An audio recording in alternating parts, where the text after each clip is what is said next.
I know we talk about weight loss, and I am known for that in a way, but I use the platform really to help women who are going through menopause, who have been struggling with weight their whole life to figure it out. And if you are fortunate enough to have too much weight on your body at this time and you've been struggling with this issue for many, many years, it is the perfect time. What we're going to work on getting right is not what you're putting in your mouth, but why you're putting it in your mouth. Welcome to Linda's Corner, where we bring more hope, healing, and happiness to the world. My name is Linda Bjork, and today we're going to be talking about wellness and weight loss. I'm delighted to welcome Dr. Deb Butler. Dr. Deb is a certified master weight loss and life coach, board certified chiropractor, nutritionist, acupuncturist, and the host of the inspiring podcast, ThINNER in Menopause and Beyond. You can reach Dr. Deb at her website, drdebbutler.com, where she offers a free guide to jumpstart your weight loss, and I'll include that link in the show notes. Welcome, Dr. Deb. I'm so glad that you could join with me today. Oh, I am so happy to be here because I want to help people and hope that we can inspire who is ever listening today that they're going to hear exactly what they tuned in to hear. Oh, wouldn't that be perfect to be able Yes, to get that message that's like, oh my gosh, that was just for me. that's what I'm thinking is going on right now as we speak, that everybody that's tuned into this is already thinking that. Absolutely. And Dr. Deb, I love the name of your podcast. That is so amazing. Thinner Peace.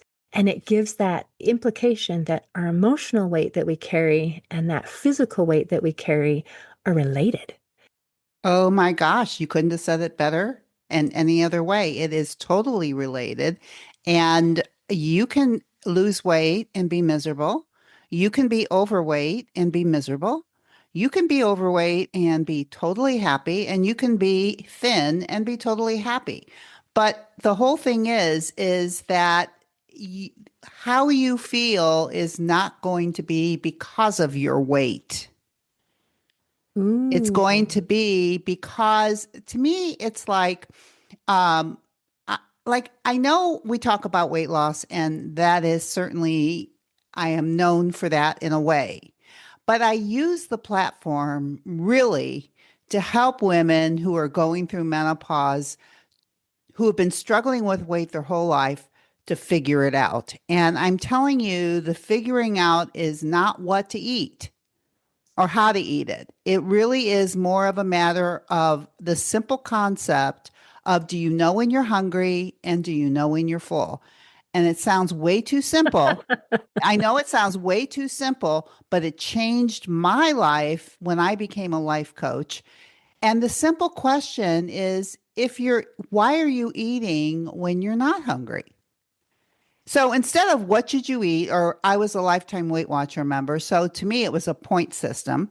And when I went to Weight Watchers as a lifetime member, which I only went to when I needed to lose the weight that I gained when I left Weight Watchers, which is what I did for, I don't know, 30 years. I think I ended up losing 250 pounds altogether, off and on over all of those years. And when menopause hit and the same tricks of Weight Watchers didn't work anymore, and I was kind of dissatisfied with being a chiropractor after 30 years. It was like there was a lot of things that were hitting me all at one time. This little transition called menopause is, I think, extremely intentional by the powers that be. And I think that as a woman, anybody that's listening to this that is around that age, I want you to listen up to what we talked to today, because you are in a stage of your life that can transform you in a way that you will never, ever be able to do it again, ever. This is the time. And if you're unhappy or miserable about anything, this is the time to change it. Wow. Okay. So menopause is a time of transition, obviously, physically, It is. but you're saying this is our time to transform anything. and everything. Yes, ma'am. That is exactly what I'm saying. And if you are fortunate enough to have too much weight on your body at this time and you've been struggling with this issue for many, many years, it is the perfect time to get it right. And what we're going to work on getting right is not what you're putting in your mouth, but why you're putting it in your mouth. And when you're going through menopause, to me at least, I think menopause is a time of increased negative emotion, is the way I would kind of term it. And I'm not saying it's like that for everybody. So please understand, if you're feeling wonderful and great, wonderful. But for those of you who are not, which is more of the case of this transition, there's a reason for it. But if you've been struggling with weight and using food as a way of not feeling your emotions, when you get into menopause, you're going to want to eat more because you're going to want to feel less, because those feelings are going to get stronger because they're trying to talk to you. And I think that's really where we need to get to Okay. when we dig down through. And I love a lot of times people think, okay, menopause basically means game over. That's what it means. If you haven't lost the That's weight by right. now, you're not going to. In fact, That's right. just start buying some larger size clothes because you're going to be getting bigger and bigger. And the words that you're saying and the message that you're giving are so hopeful that I think some people are probably going to even think, no, no, that's not real. That's not real. So Mm-hmm. do you want to share your story so that some people can say, yeah, she really does know what she's talking about? Oh, yeah, for sure. So, because I was a chiropractor, I certainly had knowledge of nutrition and how to take care of a body, and informed my patients all the time how to do it. But that did not stop me from using food in a non nutritional way for the whole time. And I didn't think that I had a problem because I could always lose the weight when I wanted to. So I just figure a weight loss problem is when you can't lose weight. I mean, this is just my little brain in my 30s thinking like this, educated, but, um, I like to eat and I like to be thin. And it was like, as long as I could figure out a way to lose weight in the Weight Watcher system, meaning how many points could I get? How much could I get? How much could I eat? And my goal was to eat as much as I could and gain and lose weight. So it was like, well, there are a lot of foods, and I'm not trying to educate people on Weight Watchers, and I'm also not trying to tell people not to do Weight Watchers. I'm just saying the way I used it was not a great way for me to be connected to my body. So when I hit menopause, and this was the system that I was using, and I had a lot more emotions going on and a lot more dissatisfaction going on in my own career. It was kind of like my whole life was changing, because when we get in our 50s, if we have children, they're probably leaving. And I'm making these assumptions. I know this is not the way it is for everybody, but overall, if we read the research in the books, this is what we're going to see. It's time for the kids to start leaving, and it's time for you to start buckling down and get with the program. And it's the least thing that you want to do, I think, because really it's like all of a sudden you have this open space. You're not taking care of all these people anymore, and you're not taking care of everything on the outside as much. So all of a sudden, with all this emotional space opened up, what are you going to do with it? And the first question usually is who am I and what do I want to do? I've been doing all this stuff, but what do I actually want to do now? And I think that when we're younger, we think that by the time we hit 50, we'll know it all and we'll be done and it won't matter. But really, now that I'm 15 years older than that, I can tell you that you're only going to get older. And if you don't get your head together when you're 50, mind body connection, it's not going to get easier. But if you get it together in your 50s, pro-aging, aging in a way that makes you excited is an option for you because you start to figure out who you are and what you want, and it may not be anything of what you've been doing. So for me, I was a mom and a wife, and I was running a business, and I didn't want to run that business anymore, and I didn't have a kid to take care of anymore. I still had a husband that I loved, but I don't know what I wanted to do with him either. I mean, it was just one of it. It's just that kind of time. And I feel like it's similar to adolescence. When you first start going out into the world, big hormonal changes are going on in our bodies. And the question is who am I and what do I want to do? In adolescence, it really, and we make these big decisions when we're really young. And we go with those decisions all the way, usually till we hit around 50. And then it's like, uh, is this what I want to still do? And is this are these my dreams? And what's going on?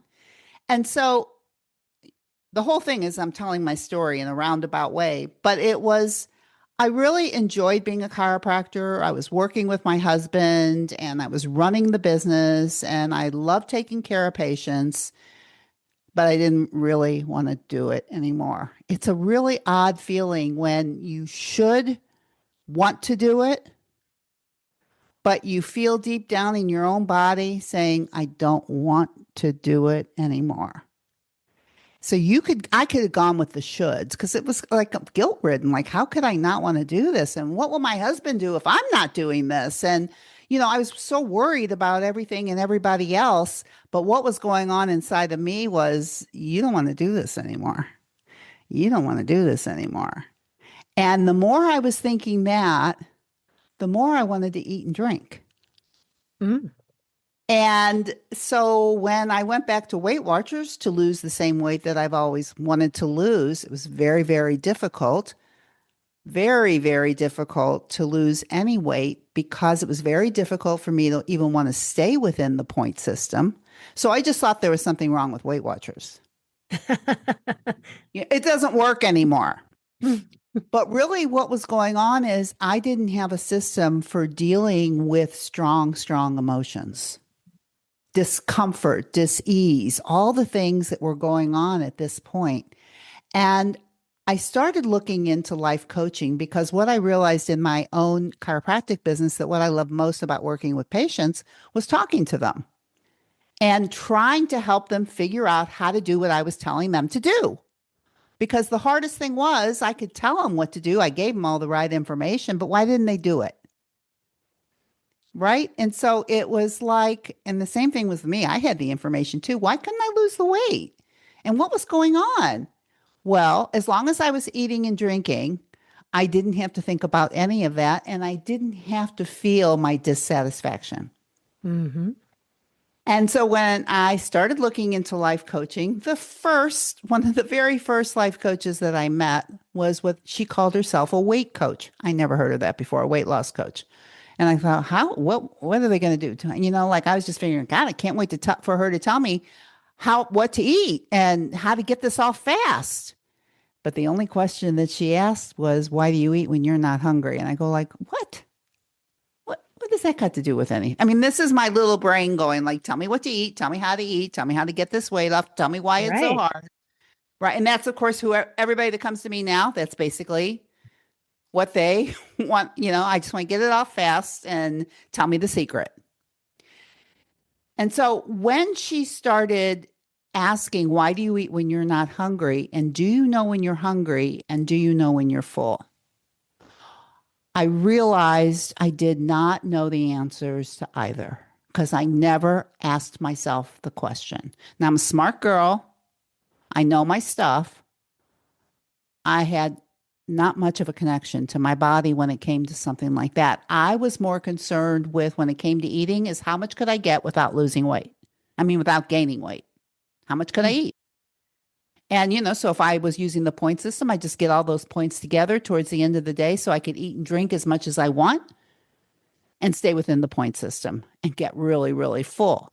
which to me felt safe and secure. I never wanted to be hungry because when you're used to dieting all the time, being hungry is scary and being full. And so here's somebody saying, well, do you know when you're hungry and do you know when you're full? And when I started really looking into it, it's like, oh my gosh, I am hungry. I need to eat. If I was on Weight Watchers, I would go, I don't need to eat. I'm going to wait because I don't want to use those points now. No listening to my body. But when I started going, okay, well, I think it's time to eat because she came up with this number system, which is what I use to this day, which is like a graph in your head. A -10 is starving and a +10 is stuffed. So her idea was, which is what I use now, is we learn to eat between the twos. Start at a -2 and stop at a +2, knowing you could be wait to a -10 to eat. You could be starving, but a -2 is more like a whisper of hunger, and a +2 compared to a +10 is a whisper of fullness. So you don't wait until you're really hungry to eat, and you don't wait until you're really full to stop. And you start paying attention to what those numbers are in your own body, which is what I was learning to do. What are my numbers? Because the way that we're wired as children is we don't ask ourselves, am I a -3 or a -4? We just know when our body says, hey, everything's hidden, it's time to eat. And everything happens in your body from a hormonal standpoint when it's time to stop. And you eat and you stop, and you eat and you stop. And nobody has to tell you anything, you know. And the only reason I didn't know anymore, and many people don't know, is because they've started paying attention to external diets and different ways of playing around with your own body, which is not respecting it. But if weight loss is the key, being thin is the key as opposed to being connected, you're going to hit menopause, and it could be a lovely gift if that's the way you've been running your show. Because now could be a time when you're listening to me is to go, okay, there's no better time right now than for me to learn what my body is talking about from a physical standpoint. And the biggest way that your body speaks to you on an everyday, regular basis is hunger and fullness. There's nothing more stronger that happens all the time than that. So if you want to be more connected to your body, you start with your own hunger and fullness. Wow. That is so simple and yet so revolutionary. Totally different from anything that is out there. The idea of being connected versus the goal of being thin. So Right. is this beyond maintenance, but actually can help you release weight as well? Does that make sense? Yes, yes, yes. I mean, I think I'm not going to say 100% across the board, but I would say for most people, if they start doing this and they have more weight on their body than they want, and it's too much for their body, the body thinks it's too much. You start really paying attention to these numbers and your body will start dropping the weight. If the body thinks it's too much. Now, I am not going to say this is across the board. I am just saying that for a lot of people, if they're anything like I was who have never done this before, it is an awakening. Because once you're really connected, like you really know when you need to be eating and you really know when you need to stop, then you have to start questioning, why are you waiting so long? Or why are you eating so much? Once you know what your numbers are, once you realize that, hey, your body is saying stop, why do you want to keep eating? And you really learn your body is saying stop. So you understand your own physical hunger scale, so you can really start looking at your own emotional hunger scale. Because if you're eating beyond your twos, then you're feeding what I call emotional holes. They're not physical hunger holes like the -2 to a +2 or a -5. Those are all physical hunger holes that are filled by food in your belly. You need that. But emotional holes are things that are felt in the body, they're emotions, but they're not helped by feeding them with food. But you can confuse very easily in your own head emotional hunger with physical hunger. So, how many people that I talk to in menopause that say to me, ever since I hit menopause, I'm hungry all the time. But what we find out as we start working this is that they're emotionally hungry more than they ever used to be, not physically hungry. And how do you determine the difference? I mean, if it feels the same. Well, once you understand your physical hunger scale, so you know, for instance, you just ate and you know you're at a +2, like I'm done, and you want to keep eating. You're into the emotional realm that I want to keep eating, or a thought as simple as this is delicious.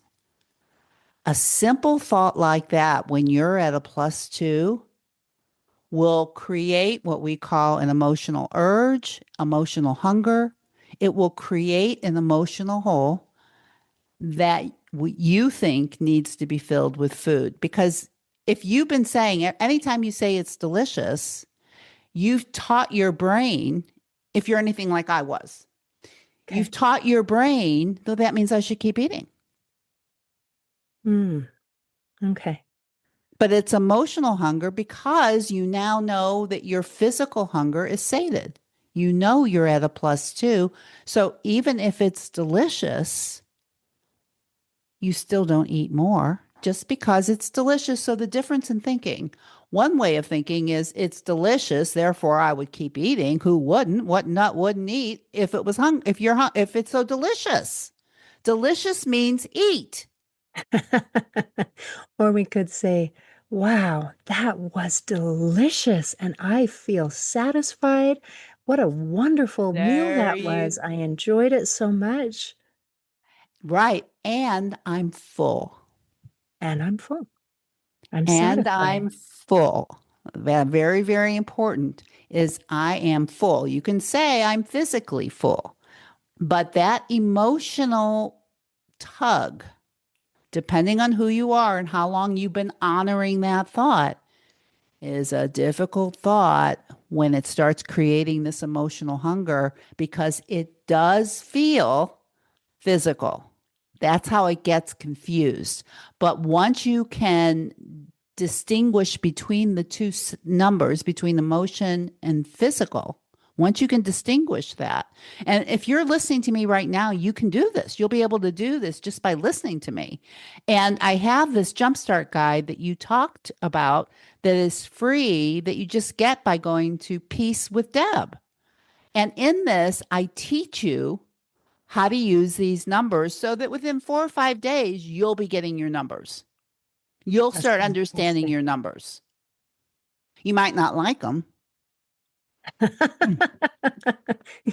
Why wouldn't we like our numbers? Is it because we have to stop before we think we want to? There you go. Okay. Because you've never dealt with the whole idea that you're not filling physical hunger. Now, I think like as I'm talking about this, there's probably a lot of people listening to know that they eat beyond their own fullness. So for you to be able to objectively look at what you're doing objectively, because the first thing that happens is that in your brain, we have like a toddler in our brain that will throw a tantrum. That's part of emotional hunger. What do you mean I can't have any more? And it's kind of like, how do you manage your mind when it tells you things that aren't true? For instance, when something is delicious, I keep eating. Now, if this were, I used to do early childhood education. Oh, And with little kids, and I would teach parents how to handle their little kids when they didn't want to get up in the morning, or when they went to the grocery store and they saw something they wanted and the parent didn't want them to have it. And so the kid would throw like a tantrum, believing that it would help them get whatever it get is what that they they want. want. Now, in early childhood, what is taught is that if you give in to that, you are going to have a very bratty kid, and you're going to have a kid that's going to be learn how to throw tantrums to get what they want. As a parent, you teach a child that throwing tantrums does not get what you want. You can still love them, you can help them calm down, but you don't give them something that isn't going to be good for them. You don't do it. And you don't do it out of love, right? Because you love them. It's not because you want to be mean to them or self sabotage them. You do it because you love them and you want the best for them. Well, our brains have like a toddler in them too that scream and yell for things that it wants because maybe it's been given it so many times. Think about early childhood. It's if it's been repeated, the tantrum, and they're used to getting it, they expect it. So there's two parts of our mind. We have a prefrontal cortex that's smart and brilliant, and then we have our primal reptilian part of our brain, and that's the toddler part. Now, when it starts telling you, it's so delicious, you have a smarter part of your brain that can love that part and still say no. But not do it out of meanness, but do it out of love. Teaching that toddler or that part of your brain that food is not the answer to what you're desiring. It is not the answer. Right. There's something else. I love this. This is fantastic. And it almost everything, any kind of addiction, and food can be an addiction, even if we Absolutely. don't realize that it is. Absolutely. Mostly the problem is not the thing we're addicted to. So here the problem is not the food. That's It right. is that trying to numb or to distract or to fill that emotional hole. And so this is a beautiful, logical, and yet not heard very much. It's not what's the fad diets. It's not promoted. That's amazing. It is not. And I will say, once you start getting these connections, like the hunger and fullness is not the only connection we're talking about, right? I mean, when you're in pain, when you're tired, all of these, your body can whisper at you or your body can scream at you. Just like being starving is screaming, being stuffed is screaming. If we only know how to attend to our bodies when it's screaming, I got to tell you, getting over 50 and going into your 60s and 70s is not going to be fun unless you learn how to attend to your whispers. The whispers of pain. Do you need a plus 10 in order to do something about your pain? Or can you do something when it's whispering at you, when it's much easier to take care of it, but it's just whispering? Well, I was thinking like as a chiropractor and I did maintenance care and chiropractic. And what I trained my patients to do is don't come in when your body is screaming. Come in when your body is whispering. We called it maintenance care. Mm. Come in at low levels because it's so much easier for me to adjust you. And it's so much easier for you just to feel better, but it's not a screaming, yelling thing. So you have to get used to taking care of yourself before the screaming begins. Now, maybe up until 40 or 50, you can get away with screaming, right? Like, I don't know, when I was in my 20s, I can't even tell you the things that I did to my body that it was screaming at that I just said, who cares, you know? And I lived and I lived and I'm here, right? But you can't keep doing that. And you get many warning signs from your body in your 50s alerting you to it's not going to work anymore. Not just weight loss. There's a lot of things that are basically your body saying that's not going to work anymore. You need to find a better way. And the better way is how to really connect mind, body, and spirit. I think a lot of us live up in our minds all the time and we're running with our minds and we're not paying attention to the connection. And our bodies and minds work together. I Absolutely. mean, they're not separate. No. Wow. How simple and yet how revolutionary. Listen Oh, to your body when it's whispering. And if we're used to listening only when it screams, only when we're so sick that we can't get up, or we're so full, or we're so hungry, or we're so whatever, that's when we listen. and we're going to end up in trouble. Now, maybe before Right. 50, we won't. Right. I've counseled and coached so many women who, if I'm coaching them and they'll tell me, I'm really pretty sick today. I go like, well, how sick are you on the hunger scale? So -10 is you're really sick and 0 is not very much. And they'll come up with this number like a -6 or a -7. I go, and you're at work? Oh yeah. I go, why aren't you home taking care of yourself? "Oh, because I can still function." And I go, what would it take for you to stay home? And a lot of them basically say an ambulance or an emergency room. That would get their attention. That's the screaming, "Oh, I can't go to work. I'm in the emergency room." Right? Yep. Therefore I can't go. But if I'm at home and I can still move, I should be able to work. It's this uncanny way of thinking that we don't realize. I don't know where it comes from. I know a lot of people have it. The syndrome of, the screaming of the body as opposed to the whispering of the body. And I understood it really well with chiropractic because all my patients, whoever came in the beginning, came in with screaming pain. That's what got them in. I mean, they didn't come in because, I have a little pain in my back, but I don't want it to get worse. Never. That is not what ever happened.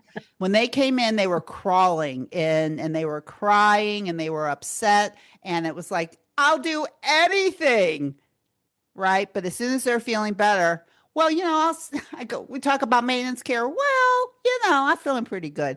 But I mean, it's just a teaching and it's a way of thinking, and you have to change the way that you're thinking about your body and about what you're putting into it. So once you understand your physical hunger scale, I'm not going to say you shouldn't care what you put into it, Right. right? But I'll tell you what's more important in the beginning. It's if you can eat when you're hungry and stop when you're full, matters much more in the beginning than what it is you're putting in it. And I bet there are people who would like to fight with me on that. But if you don't know your own hunger and fullness, and so many people relax when I say you don't have to change anything you're eating, just know your numbers. And of course, I know that certain foods are going to create different things in terms of the physical hunger scale, but getting in touch with what all that is about is so mind blowing for most people. Like, I don't really care what you're eating. I really care why you're eating. And do you know your own connections? And if you don't know by the time you're 50, getting older is not going to be fun because the only way you can get older and thrive, I think, is you got to listen to your body. It tells you what to do, it tells you so many things, but not when it's screaming at you. Wow. That's it's so logical. It's so obvious. As you speak, it's yes, of course. I always knew that. But why didn't I think of it? Right. Me too. It's a very interesting thing about trust, and it's about how you learn to trust yourself, right? And how it seems easier to trust an outside source as opposed to what's inside, which is can't be more trustworthy than that. Right. And yet it doesn't feel that way because we're not used to listening. We're used to looking outside. That's why the weight loss thing I think is so interesting is Hmm. because a diet is such an external source. Absolutely. And, like I learned when I was very young, like at 13 or 14 years old, that I needed an external source because there was something wrong with my body. There was nothing wrong with my body when I was that age. I just thought it was. I already started thinking things that I was too heavy and this and that.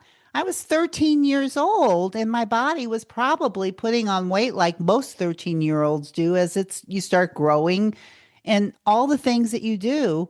but I was raised in a family that's not okay, and things were said to me. Mm. And it didn't stop for a long time. And I just know after coaching so many women that there are more people like me than you can imagine, unfortunately. Yeah.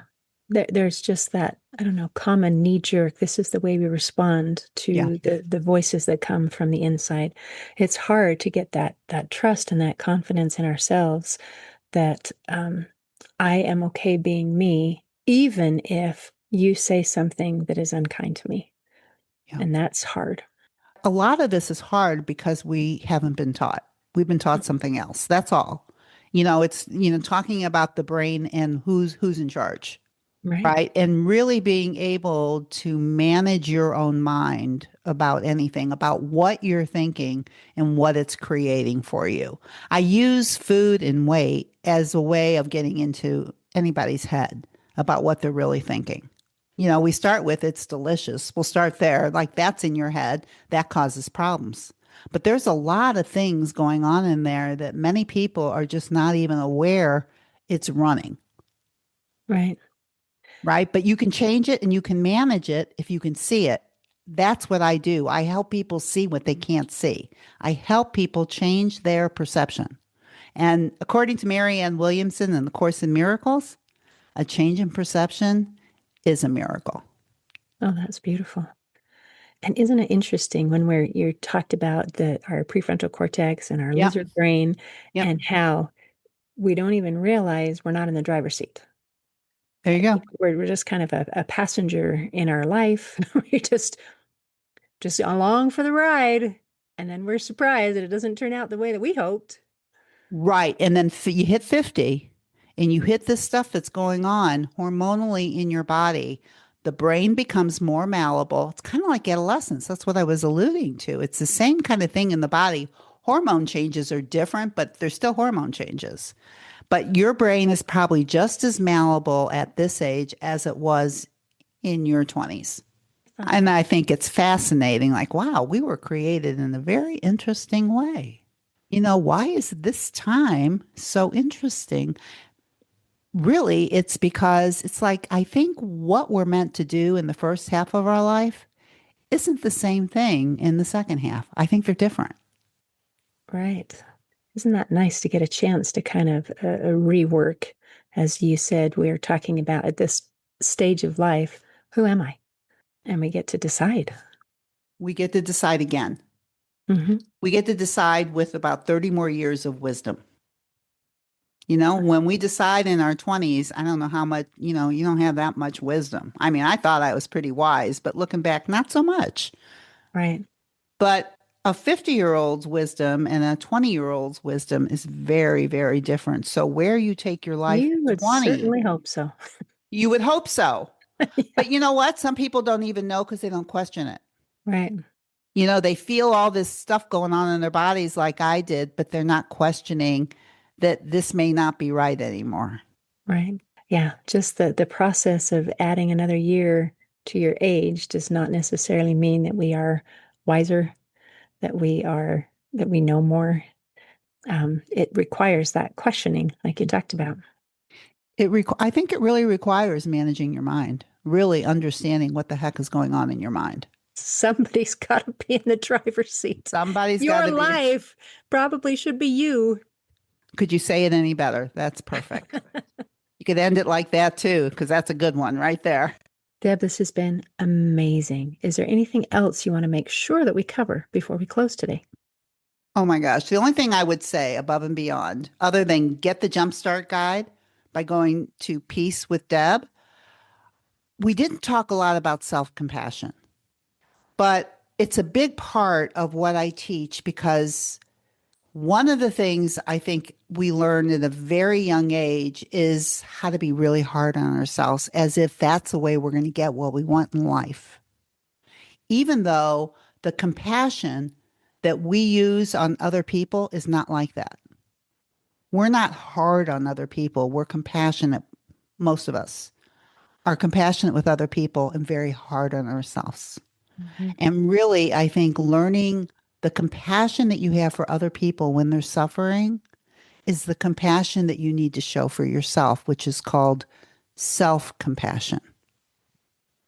And we could talk hours on it, but for now, Absolutely. if you don't know how to be nice to yourself, this is a really good time to start. Fantastic. Deb, thank you so much. I really Thank you. appreciate this. It was a pleasure, and I hope we got the message across. Yes. In closing, I'd like to share a quote by Karen Lamb. She said, "A year from now, you may wish you had started today." Today, I invite our listeners to start today so you can thank yourselves later. See you next time on Linda's Corner. Thanks for tuning in to Linda's Corner podcast. If you enjoyed this episode, please subscribe and share it with your friends to help us inspire even more listeners. Be sure to visit hopeforhealingfoundation.org for free and affordable resources to help you overcome life's challenges. And explore healingbreathworkdetox.com, where you'll find transformative tools for deep inner healing and lasting change. Also, don't forget to check out my books, Crushed, A Journey Through Depression, and You Got This, an action plan to calm fear, anxiety, worry, and stress. Your journey to hope, healing, and happiness starts here.